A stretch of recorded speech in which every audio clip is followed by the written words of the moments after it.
Thanks for Yeah, hi there. He's a low-res social practice student from Kansas. He teaches graphic design in Kansas. And he's been working with our A&D project students to build learning for summer and stuff like that. They're awesome. Yeah, this is for What? I know. This is Chris North, one of our amazing adjuncts. Yeah, formerly from I was a color adjunct at the university. Oh, I know, yeah. No. Adjunct. So, yeah. We were just talking about that. Okay. So when is it? Starts next Wednesday. Yeah. Was it 27th? Yeah, but it's like, it's sort of a conference, but it's more. I think Derek could get out there really good about it. I think that's what happens when you're showing We're gonna start rolling, and then you can be, it'll be. You can run up like Price is Right We're gonna style. get started, yeah. Max, you ready to take us to the next dimension? I started too early. When does it start? Okay, start it now. Okay, I'm ready. Let's count down. Okay, yeah, that's perfect. Perfect. Good, thanks, Norm. What do you hit the button? I told you I already hit it. Just pretend to hit the button. All right, we're live. Hey guys, thanks for being here. It's an exciting day. We have Tim and Jeff from Xplane, and we had just a few minutes ago no announcements to make. But then Derek from Kansas and one of our low-res social practice MFAs walked in, and like magic, he has an announcement. So let's welcome Derek. Here now. Yeah, I just rode in apparently. No, I've been here since Sunday. Yeah, I've been here since Sunday. I'm gonna ride back next year, I think, when I leave. I'm just gonna ride my bike back to Kansas because the path, it just goes right by. So I am announcing about Assembly, which is our social practice, not conference, but this year we're just like admitting it, we're calling it a conference. But it's not so much like it's in one place and there's all these things that are happening simultaneously. No, they happen at different times and they're all over the city, and so it's kind of isolated things. You can go to some, you can go to none, but I don't recommend that. You can go to all of these events. There's a website if you go to our PSUSocialpractice.org and then look for Assembly, there's information on there, and been working with A&D projects. Norm especially, he's the third Norm that I know in my life. We have more Norms in Kansas than in Portland, it turns out. And he did some excellent work, and so there will be a beautiful, beautiful blue booklet that you can get if you come to one of these events, and Norm will sign it for you. So, thanks. Awesome, thank you very much. Thanks for coming. And if we ever want to take a graphic design class in Kansas, which class do we sign up for? Well, like with me, Yeah. We have to transfer schools. It's Right. very complicated. But that'd be worth it though. I'll let you know. Okay, cool. Talk to them if you're interested in transferring schools. Especially if you're a sophomore and you've just decided that But you're really, giving I'll up on. take you. Like, Yeah. Like Kate's great, but I mean, if like there's just like too many and Kate doesn't give you enough attention, then just like come to me. All right, cool. Anybody not happy, don't like rain, don't like food carts, don't like me or Max, that's where you need to go. All right, anyone, so, all right, see, I knew there was another one. Do Two announcements. you want to do this? It's fun. No, I think I'm loud enough. All right. I'm loud enough. Let me get the mic. Wow, we got- Okay. I'm Chris North. I am an adjunct here. I have two announcements. One is you have maybe seen some posters about Supply Studio, about collecting unused art materials that you don't have. Well, actually, Supply Studio is really going to be real. It's not just this joke that we've got out here. We are going to be painting the studio this Friday, and soon we'll have a little small opening presentation about supplies and whatnot that you guys can collect. So give, take, share, whatever. Supply Studio really is real. The other announcement I have is just a reminder, in case you haven't seen this, that there's an opportunity for you to actually use your talents to think and create and make an actual permanent installation in the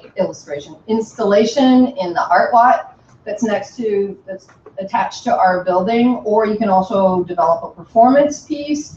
And it's a request for proposals, and the Institute of Sustainable Solutions has put money towards this, like $10,000, and they want to award 3 to 4 projects. And so it could be an actual built thing, it could be a performance thing, it's whatever, but I posted this on Friends of Graphic Design. And Gavin's actually going to be making promos for it. that you'll Oh, see. fantastic. Yeah. I didn't know, because all Yeah, I we saw made was posters are coming soon, so. Yeah, I'm meeting with Ethan today about that.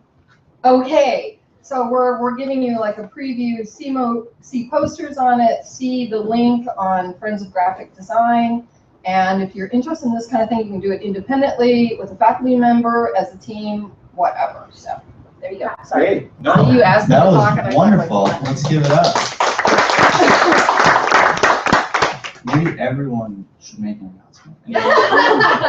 Okay, that's enough of that. I think that's it. All right. Well, this is great. We've got Tim. What about the After Effects thing? Oh, I don't even know about that. Max? I don't. I know kind of about it. Yeah, Debbie. Yes. Somebody does know. You want to talk about it. I want to talk with Mike though. That's my reward. I don't really know that much about it, but there's an After Effects workshop today in this room at 5:30. It's not today. next a week week from from today. A week from today. I said I don't know that much. But I appreciate And I think you have to sign up online, but I think that that's pretty cool. And I read the email and it says that the person teaching it used to work for the TV show Grimm, which I haven't watched. But it's a TV show. You did a good job, Debbie. Nice. And TV is my standard for cool. All right. All right. Thanks, Debbie. Thanks, Debbie. All right. That might really be it. Unless you guys want to, you guys have any announcements. Yeah. All right. Well, we'll turn it over to them. We've got Tim, the creative director here, and Jeff, a PSUGD alum. What? Yeah. Here, and they're from Xplane. What is Xplane? I'm going to tell you right now. Xplane is a business design consultancy. They've been helping large organizations clarify, communicate, and achieve their goals since 1993. Xplane leverages visual thinking, human-centered design, co-creation, and multidisciplinary teams to help clients solve complex problems and accelerate immediate and lasting results. Xplane combines the strategy and organizational strength of a consulting firm with the creative power of a design studio. They've worked with over 50 of the Fortune 500 and many of the world's largest organizations. Through their unique approach and methodologies can be applied to any type of organization, including university lunchtime lecture circuit. So you can add that to the bio. And they're based in Portland, Oregon, and Amsterdam. Let's welcome Tim and Jeff from Xplane. Awesome, thank you very much. Yeah, we have some slides, so we'll go through those. A little bit of background on myself.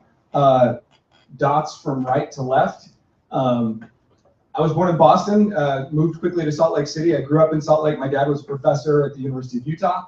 I had a really great opportunity to see a lot of things and to get to know a lot of academic people, so I'm pretty comfortable on campuses. I got a degree in art, drawing and painting. Fine arts was my emphasis. My life plan was to kind of like work at Safeway and paint. And I thought that would be really fun. I got a studio. I started having some shows, and then had the kind of crisis where I realized I wasn't happy not interacting with people ever, except when you got to actually show your work, and then it was like this really big rush of people. And I also really liked money. And that was really not easy to come by in that lifestyle. And so as I graduated, I kind of started learning graphic design and learning the digital programs. I'd always kind of been nerdy and liked computers, so you see a little Mac in the corner of the second bubble. That was the Mac that I started on. The very I think it had 128K, the very first little Apple that came out. I'm really old, and it was kind of like things came together in an interesting way, because like in art school I learned about the salons where people would get together and they'd like share their ideas and they'd feed off each other. And then I saw that this was happening, you know, the internet was kind of a new thing. And it was happening digitally, and it didn't have to be in a salon. It was happening like with people in the Philippines, with people in Amsterdam, and people in Hong Kong. You could kind of have these same movements, but fine art was still very uppity at the time, where they didn't want to admit that technology played a part. That they were very, those circles were still very closed, unless you're in New York or certain places. You didn't really get as much access to what was going on. So I felt like, hey, there are movements going on, but a lot of them are more design related and fine art related at the time. And I was really excited to kind of hop into that world. So I moved to Boston. That's the little B again. So Boston, Salt Lake, Boston. We went back, and that's where I kind of figured out my career path. So this was the 1.0 web bubble that was happening right before 9/11. The two towers. I was, you know, it was a really weird morning living in Boston, where one of the planes originated that crashed into the towers, in a really weird time in my career, because I'd started with startups and everything was just booming, and they were having these crazy parties, and I was learning about like web design and animation and a lot of you know, sort of basic web 1.0 skills, and then everything fell apart. The other thing that was kind of cool about the job I had there was a company called AdTools. And there were so many limitations, right? That you had the width of your canvas was 400 by 600 pixels, and you had 16 colors to work with. And so you literally, like you know, people use pixels now as like a style thing, and it's used as like oh, I'm doing this to look all retro, but that was it. Like you couldn't go any greater than that, and the limitations were kind of freeing. Like that I've always found that when you put constraints around things, it gives you the opportunity to really, you know, a blank canvas with no restrictions is really, really intimidating. But if you say you can only use 16 colors and it has to be this small, then you're like, okay, now I know what I have to work with, and I have to innovate on this kind of smaller scale. It's not as difficult to do. So yeah, oh yeah, and there was dial-up internet. That was the other kind of funny thing. After this job that I had at this company called AdTools, we were acquired by Sony, and then like there was like a star lady, Mariah Carey was like sleeping with the owner of Sony Music, and then they like crashed and they started firing everybody. It was kind of fun to see all of that go down in flames, and I had this weird little parachute where a friend said, well, we're trying to build like another Web 1.0 company inside of Hewlett-Packard. We'll have a lot of independence. You seem like somebody who could do this kind of thing, so why don't you come do this? And I kind of jumped careers from more advertising design to like innovation, where this company's mandate was to go inside of Hewlett-Packard, look at everything that was coming out of their labs and see if we could make companies out of them. So now I was like kind of marketing and creative direction and designing forms and all this stuff. In any case, I learned a lot of cool stuff from that experience in Boston. And then I had the opportunity to work out at Vancouver, Washington office. And we, you see the other two things on the bottom right. We had a son who was 10.6 pounds and a daughter who was 11.4 pounds. And so having those two kids, we were like, we're way too far away from the people we love and care about. My wife's name was Morgan, so we moved to Vancouver. Then moving to Vancouver, Washington, I had another son who was 8.6 pounds, and then got a job. So eventually layoffs happened to everybody. That happened at Hewlett-Packard. They were laying off 26,000 people. And so I was like a really small part of that giant layoff that they were doing at the time. And found that I kind of went back into advertising and marketing and sort of agency life at Curiosity. It's an agency that's dead in Portland, but there were a lot of amazing, talented people who went through there. And that was, I met some of you might know Yvonne Perez Emerson. She was a friend there. And so that kind of took me back into this more art and creative design vein. But I kind of, what I liked about Hewlett-Packard was that we were trying to solve companies' problems. We were trying to do things that were maybe not necessarily sexy all the time, but they were really challenging from a design perspective. How do I draw something that helps people understand a solution to their problem? So in 2000, what was it, 7, I won the cut and paste competition in Portland. That was the first one that we did here, and it was super fun. I don't know if you guys know about that, but it's like Iron Chef, and they show like what's on your desktop, and there's like DJs, and it was really fun.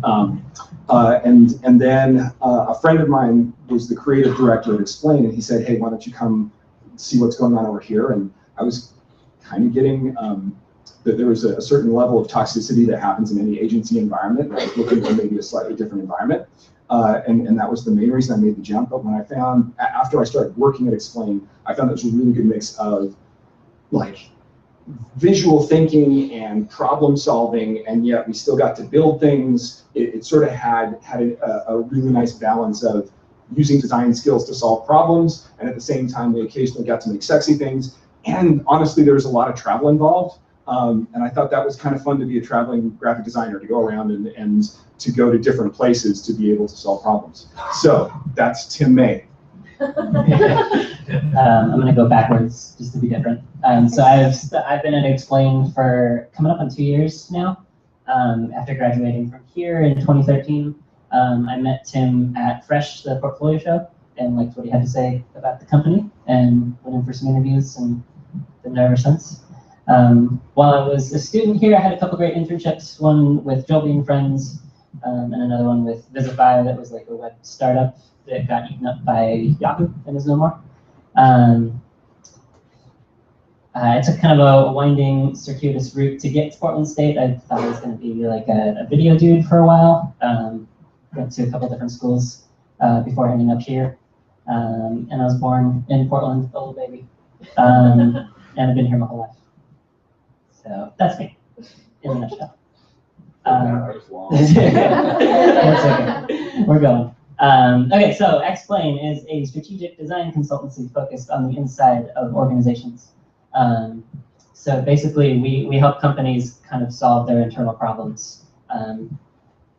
We do any combination of all of these things. So we can help envision new strategy, improve your existing process, align on vision, experience, all these different things. Lots of words. We're a pretty lean company. There's about 10 people in the design department, 5 consultants, PMs, marketing, is all that people. We had 2 offices, one here in Portland up on 6th and Stark. You may have seen that giant X if you take the max.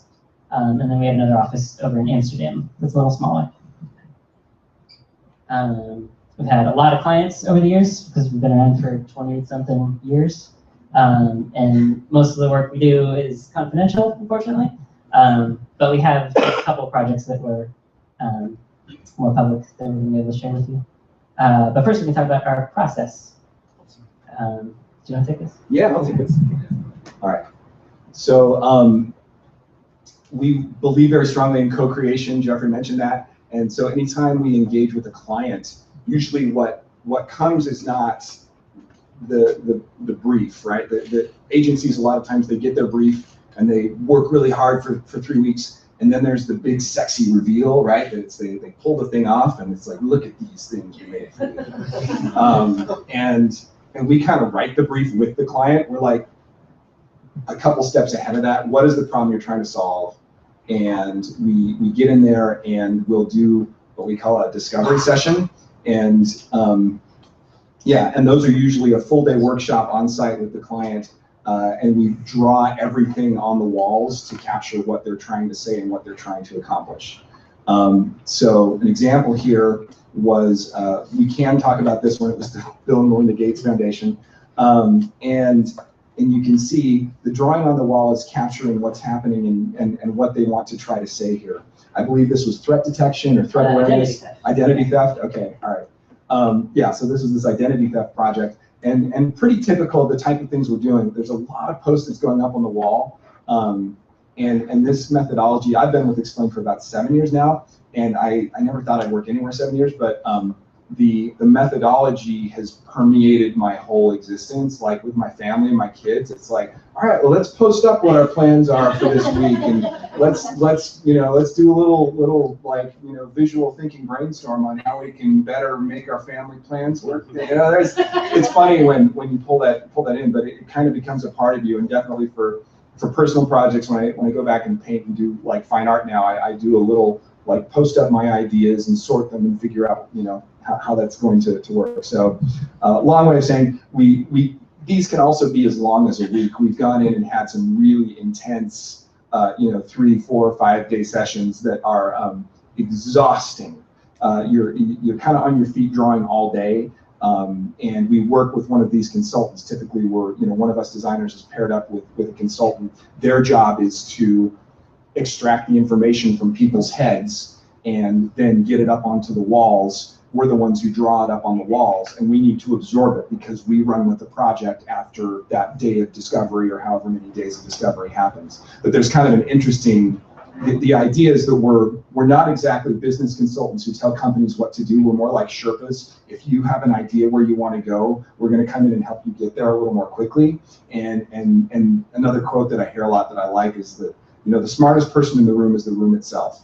That usually if you get a lot of people who have a picture of the puzzle, you put them in the room together, and if you can get their collective intelligence on the walls and then align around it because you've drawn what their ideas are, right? And so you have just one set of notes, and those are the notes on the walls. You can agree on that and make decisions more quickly. So then we go to the concept phase. You want to talk about the concept phase? So yeah, as you can see from this project, sometimes if we're lucky, we'll actually be able to get a visual of what we're trying to do on the wall in the session, which was what happened here. So then we go away, we rest up a little bit, and then we come back with this really kind of rough napkin sketch of what we're trying to visualize here. And we just kind of pull out the titles and headlines and kind of show the overall framework here for our clients. And we'll review that with them, kind of draw all over it. We take visual notes in pretty much every meeting we have. It helps them kind of bring them along the journey with us and everything. And we have these set phases kind of throughout our process to help kind of organize our client feedback. So in the concept phase, we're just focusing on kind of the overall framework, overall placement of everything. Once we get an okay on that, we move into our design phase where we start flowing in the real copy, bring in some colors, clean up the images a little bit more. And then once we get the okay on that, then we illustrate the final piece and bring it all together. And having that structured kind of formula helps so that we don't get like weeks and weeks into a project and then all of a sudden the client is like, no, I don't like this. We need to go back and change something. So we kind of take them along in that step process. Yeah, I would share some projects. I've been doing a lot of work recently with ICANN, which is the Internet Corporation of Assigned Names and Numbers. It sounds so boring, but it's so cool.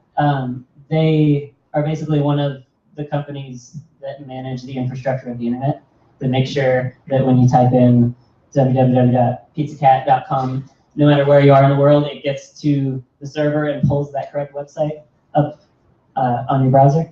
And we've done a lot of, this is the first thing that we made for them to show kind of who runs the internet. So ICANN is one of kind of 6 major companies that that helps with that governance and infrastructure. I just want to add, I've worked with ICANN a bit as well, and every time you work with them, it is so exciting. This is a group, we work with a lot of different companies, and sometimes the big Fortune 100s are predictable, and the company culture is one of the things that we're trying to help them get past. But with ICANN, it feels very much like the UN, right? That you're there making these decisions, and they're you know, everyone is from a different country that you're talking to, and there is high stakes to how the internet is run, right? That if a company is to, you know, a country is to seal themselves off from the internet, what that means for their people, et cetera, is a huge political decision. And so it's interesting, and working with some of the, you know, original gangsters of the internet, like some of the guys who invented some of the first parts. It's really cool. Anyway. Yeah, it's very cool. They're this global company. Everything they do goes out to public comment to make sure that they're running the internet in a way that is fair and open and free to everybody. So it's a really cool company to work for. We helped them out with their kind of strategic plan for the next year, how they're going to operate. Made this cool poster for them, made this 30-page document explaining their vision, their mission, all of their goals in order to keep the internet open and free. One world, one internet, as you can see. We also made a video for them, which is super dry and boring. I'm not going to play it, but here's some little animations from that that are moving slow because there's a lot of them. So we've done a lot of work for them. This was an image that if you have an issue with any decision ICANN makes, this is kind of their accountability process for how you can like raise up the red flag, try and get something changed or looked at again.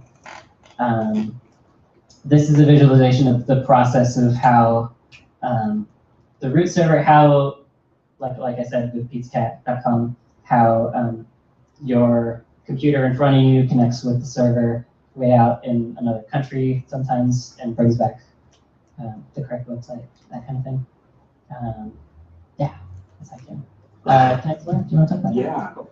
Okay, so as a part of Xplane's mission, we try to devote a certain percentage of our work to nonprofits because we're really expensive, and by having some work that's certain portion of what we do dedicated to nonprofit work, it does two things for us. It gives us work, A, that we can share with people most of the time, that it's okay to be able to show other people this stuff. And the other thing it does is gives us an opportunity to do things we really want to do, the causes that we think are important. And our criteria for working with nonprofits is usually it has to have a big impact, and we want to be able to do as much good as we can. So Connect to Learn is an organization that is associated with Jeffrey Sachs' Millennium Development Goals. It's their primary mission is to get good school equipment to people in 4 countries, particularly young kids and very particularly young girls. So it's kind of a neat group, and this project had an interesting flow where we had originally they said, well, let's do an animation. Okay, great, we'll do this animation to help you explain the value proposition of what you're doing. And then they said, let's get a celebrity. And we're like, okay, that sounds good. And so originally they were saying it would be John Legend who's going to be, they're like, we know John Legend. We're like, okay, let's have him do it. And they're like, oh, John Legend's getting married and he's like really focused on his wedding, so he can't come and help us. Like, oh crap. And they're like, what about Jamie Lee Curtis? And we're like, okay. So they said like, and then they called up Jamie Lee Curtis and she's like, yeah, I'll do it. So it was kind of weird how that came together. This is a piece that I kind of directed. Jeffrey did a lot of the illustration for, and then we had other people internally do the animation. And then, yeah, Jamie Lee Curtis did the voiceover, and her friend did the music. So it's kind of an interesting. I'd like to make an audacious proposal. What if we took the best resources from the best libraries and schools and museums all over the world and made them available to people everywhere? And what if we went to unbelievably remote places where young girls with little access to opportunity are craving to learn? And once we got there, what if we said people worldwide are coming together to help support your secondary education? Well, guess what? That's already happening right now. Because in some places, students don't have much to work with. Maybe a few books, a couple of pencils, a chalkboard, some chalk, if they're lucky. And without education, it's almost impossible for these girls to gain a foothold and better their lives. Well, Connect to Learn is filling up their schools with 21st century laptop computers and projectors and helping schools connect over broadband through local cell phone networks that already reach these remote areas, so students anywhere can access learning resources online even when there's no library, and discover the full world of ideas and possibility. Connect to Learn goes further and awards scholarships so just as many girls as boys can afford secondary school. And along the way, students can learn from new friends, and classrooms and schools can connect. Connect to Learn raises money and partners with companies, foundations, schools, local leaders, and communities to create these opportunities. The good that's going on is real, because with an education, a girl can protect her health, gain new opportunities for work and income, raise healthy children when she's ready, and improve her life and the life of those around her. Connect to Learn has created programs and provided scholarships for nearly 1,000 girls in 10 countries. Schools have been connected across Africa, Brazil, Chile, China, and India, benefiting thousands of students and teachers. I'm Jane Lee Curtis. Please join us. Let's empower every child in every country with education and open the doors of opportunity as wide as our imagination. Contribute now at connecttolearn.org.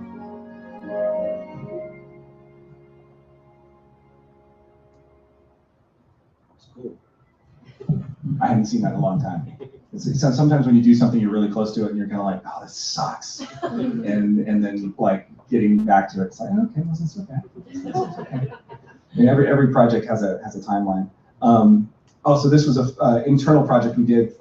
We wanted to give, you know how agencies give gifts to people, and our business development team, God, I love the business development guys.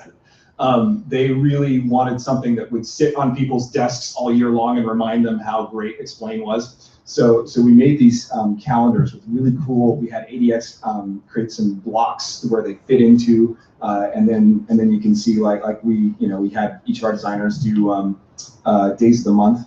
Another note, actually, you saw the statistics of how many people are in the studio. It's probably double that, the number of people that we actually work with, because we have a pretty broad extended team. That our business plan is to try to hire for the people that you need and have a big extended family. We try to treat our contractors pretty well.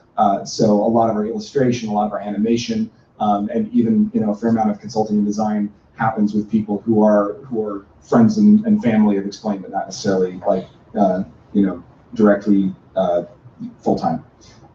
So in any case, it's kind of a big group. Oh, this is cool. We can talk about this. Yeah.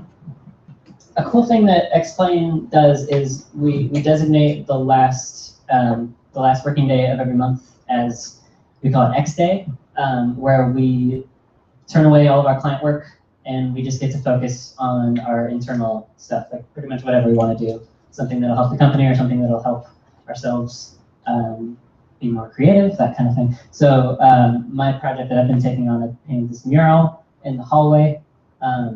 It's like a perspective mural, so when you're standing far away, it lines up perfectly, even though it stretches all the way down this really long hallway.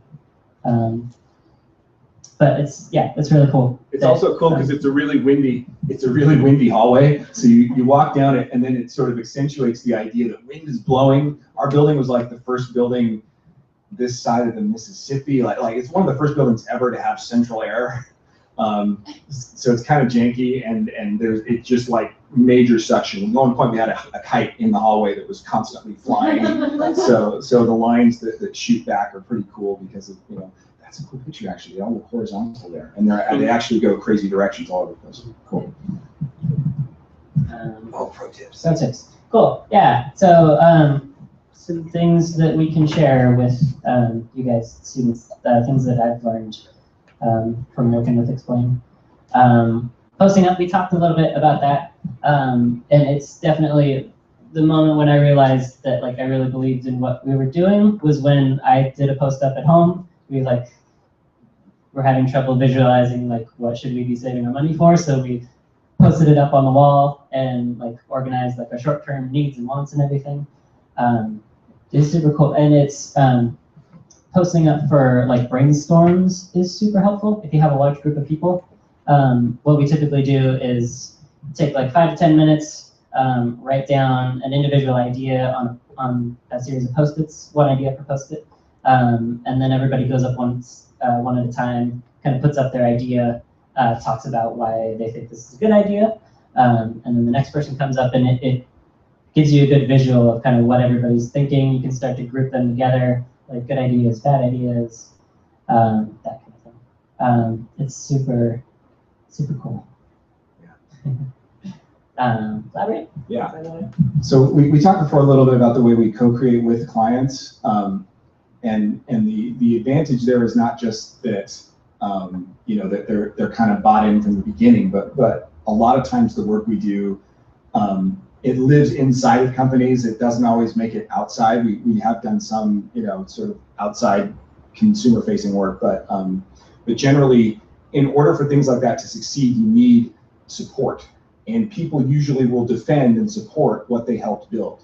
And so what happens is, the probably one of the core things that we do is help change the inside of companies, which is really hard. And yet, if people, there's something very empowering about, I helped build this drawing. Look at this drawing I helped build. This is what we want to be able to do. And so, like at one company, we were working with, they had a really messed up set of priorities around how they used their digital assets. It was a retail company, so they had a bunch of stores. You've been to them probably, and they were like, here's the problem that we have. They like, let's visualize what's wrong first. So we drew this map of like, here's our current state, and as a part of the current state, they realized that one of their major problems was they're a retail company. So retail always has to be what's back to school, what's Christmas, what's your spring, those are the cycles that they all operate on.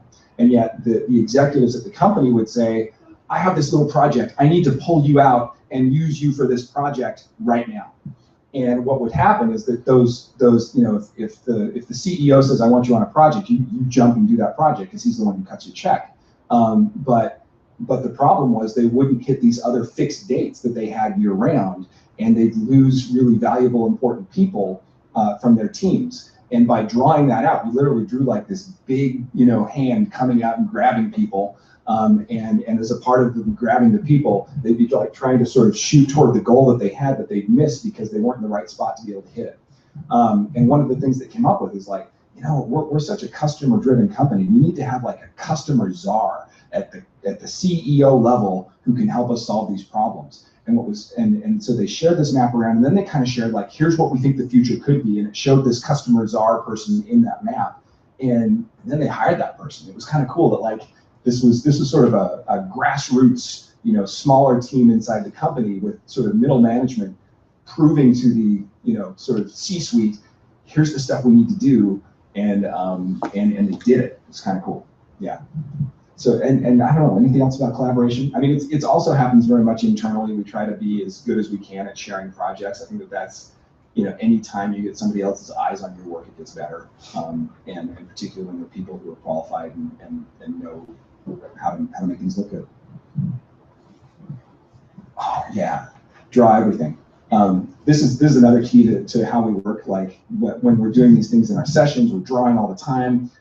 And we're being able to capture those ideas quickly. I went from like fine art where you're like measuring and trying to like get, I thought I'd be like a plein air painter guy. That was one of my original plans. And then I had to learn how to draw a library of cliched cartoons really quickly, just from my head, because people will rally around that, right? You draw the light bulb with a little switch in the middle and the lines go around the outside, and they're like, okay, that's an idea. And they get it, and then you can move forward and talk about, all right, so what other pieces of context do we need to put around this to make it make sense? And so, and you kind of get into this like drawing in sort of Egyptian realism where everything is really simple, and how can you do it in the fewest amount of lines, and that became an interesting like learning as well.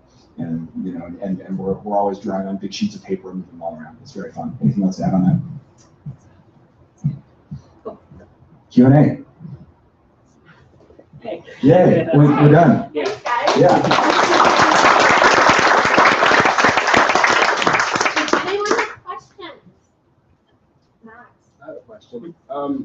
Speak into the microphone, Max. I'm right next to the camera. I don't want to.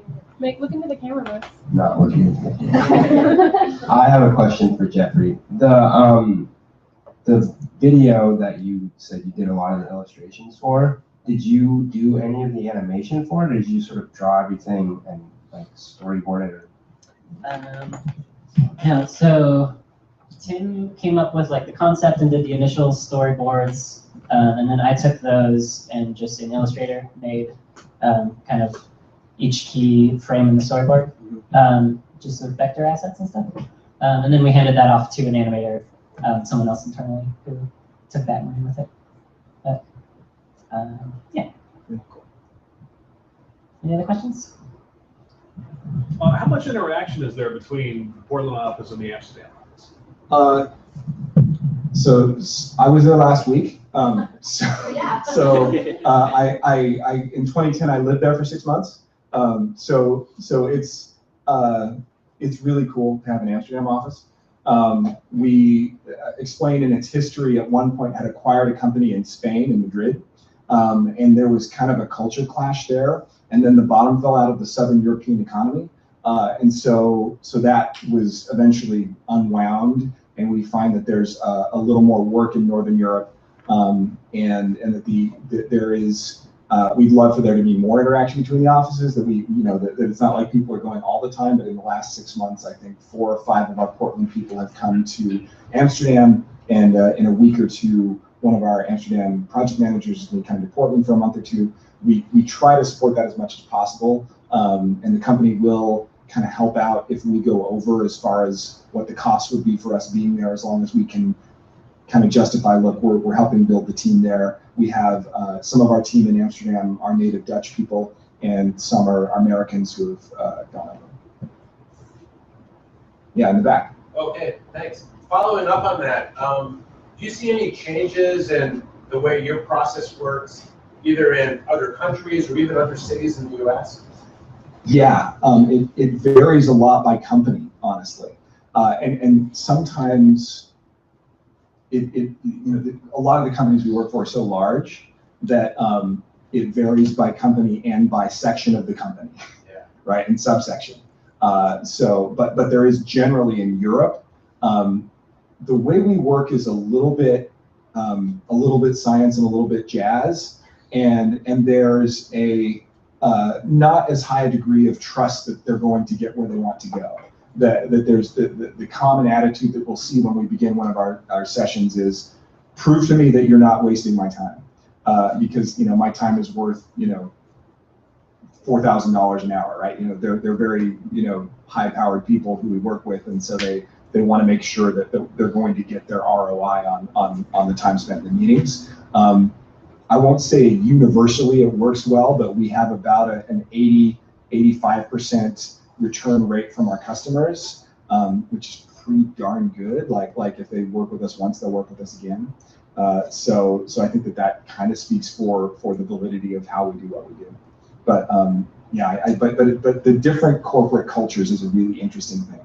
That Microsoft can be unfacilitatable at times. The posters we did over there are both for Microsoft projects, and they are they have this style of having 3 screens that they're looking at while they're trying to talk to them, and it makes it really difficult to get the level of attention and participation that we look for when we do our discovery sessions, because we try to be completely analog and get everybody's mind completely contributing to the thing that we're trying to solve. We don't usually like when a company says, here's your brief, right, that go do this, that we want to try to dig further into that. One interesting example of that is for a project with British Petroleum. I think I can name them. Don't blog about it. So they said, what we need is people to help. We need an app to help the people who are out on the beaches, like scooping up tar balls, so that they can get the latest procedures and log their minutes and everything, and what kind of state the thing's in. We were able to say, well, are you sure that's what they want? Oh yeah, that's what they want. And then we said, can we go there? And a couple of our guys went down to the Alabama Gulf Coast, and the people there doing it said, we don't get any cell phone coverage on the beach out here. That would be really stupid to have an app. Can you give us, what we really want is a little book that's tough, that has pages that could show us the latest things, and then we could just write down things in it. And that was what we ended up building for them. So I think that kind of taking it next level, that was, you have to have the right champion. Some cultures are more top down, and some companies just say, this is what I want you to do this, and we will push as far as we can. We are a consultancy, so we are thought of as people who can help bring ideas as opposed to just, do what I want you to do. But there are also times when their culture is such that they don't expect anyone to ask about it. Yeah, I actually have kind of two questions, because I am really intrigued about your discovery process, and I know how sometimes it's like just squeezing things out of people, like you described, like here's a brief and go walk away. So do you guys set up like, because everything is very much drawn and it's very visual, so do you have like this SWAT team that goes out to a meeting so that the artists are actually integrated in the strategy talks, or does somebody do the strategy talks and comes back to the artists? Pretty much kind of rotating SWAT teams. So typical session will be a consultant and a designer, and maybe also the account person will go out to and be in the room for the whole thing. The consultant is there to get all the information out of everybody's heads and kind of organize it. We do a lot of kind of visual thinking, activities to get people to think differently and interact differently than they're used to. And then the designer will kind of take that project to the end. And so then my second part of the question, so then that becomes like this tangible thing, and I saw these beautiful kind of like infographic posters. So what is the actual product at the end that people, I know it's a poster form, but then is it a booklet? Is it something that they have an internal website? I mean, how do they keep this thing alive? It varies from client to client. We're kind of deliverable agnostic, where we don't really care what the end is. Whatever's going to help them kind of communicate and use internally is what we're going to end up making for them. Sometimes it's just an image, a poster, kind of like that. Sometimes it's a booklet. Sometimes it's kind of a little website that they use internally. Yeah. We've been doing a lot of video. games. Yeah, we started doing like game design. Yeah. For a couple of pretty big companies. Because in what you do, sometimes people get really inspired and then they go away and they don't fulfill it completely. You know what I'm saying? And so, right. Yeah. Right. But we also, I mean, we do have, there are these different phases to the project, right? The discovery phase we get in, then after, and sometimes during a project we might be working on, there's this activation curve, right? Where we want to get people from, at the bottom is like, all right, I've seen it. And then in the middle is like, okay, I know about it. And the top is like, I believe it and live it. And we want to get people to bump up, and there are lots of little steps on that curve. But there are a lot of strategies we use to be able to activate things within a certain company's culture, right? That what a lot of large companies will do is take the work that we do, put it up on the walls. If it's a poster like this, we've done a lot of animations as well. They'll send out the link to everybody to the animation.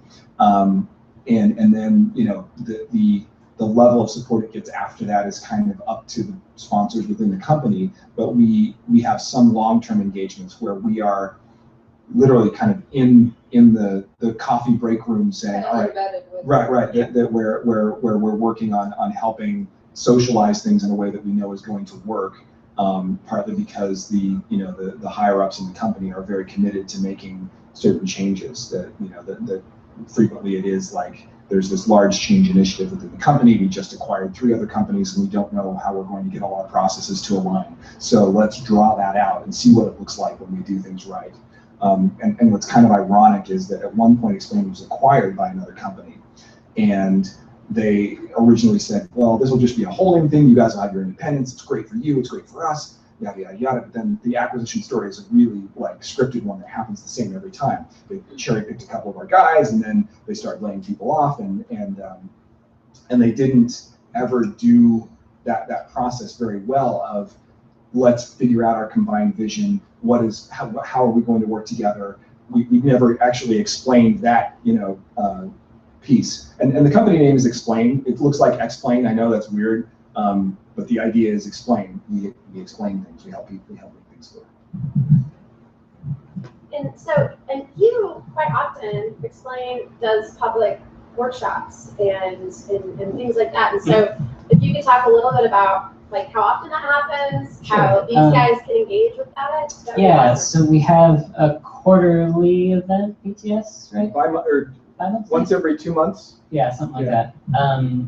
BTS, it's our visual thinking school. So we host a thing, it's usually like 6 in the evening.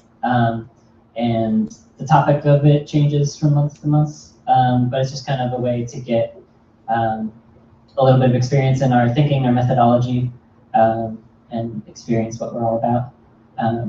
And we try to give people something that they can walk away with and use the next day at their company. We've been doing that for a long time. Decades. You got one that's coming up?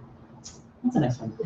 See. I think we did. Okay. Yeah. I think we just had one last month, so it'll Okay, probably be June or July sometime. After these guys are finished with school. So Yeah. then you'd be able to like. Yeah, so it would be the first Thursday in July.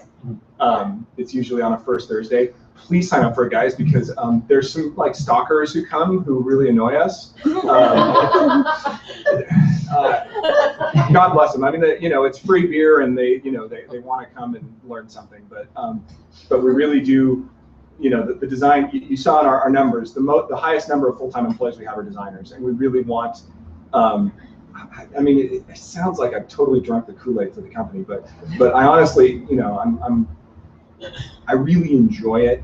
I feel like it's given me kind of this like secret superpower that I have as a designer. That is, and we try to be pretty open source about it. So these workshops are really design centered. They're going to help people like whatever your career path is. There are things that you can learn that are pretty cool. It also serves as a forum for some of our younger designers to get experience in front of groups. So it gives them a chance to kind of cut their teeth a little bit.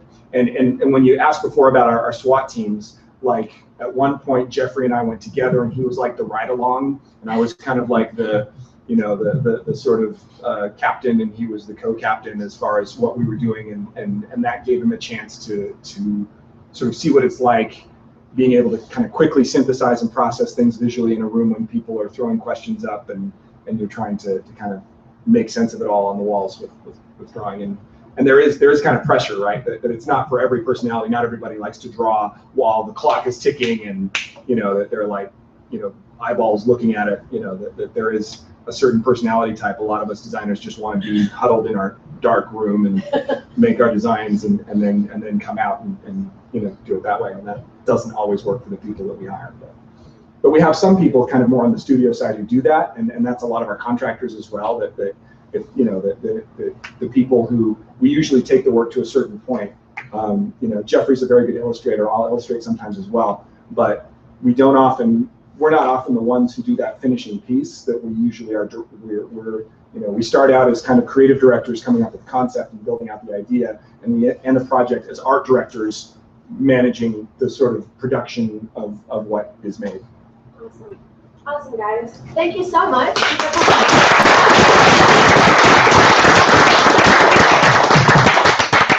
going to go to visual thinking school. I think that sounds great. I'm really not.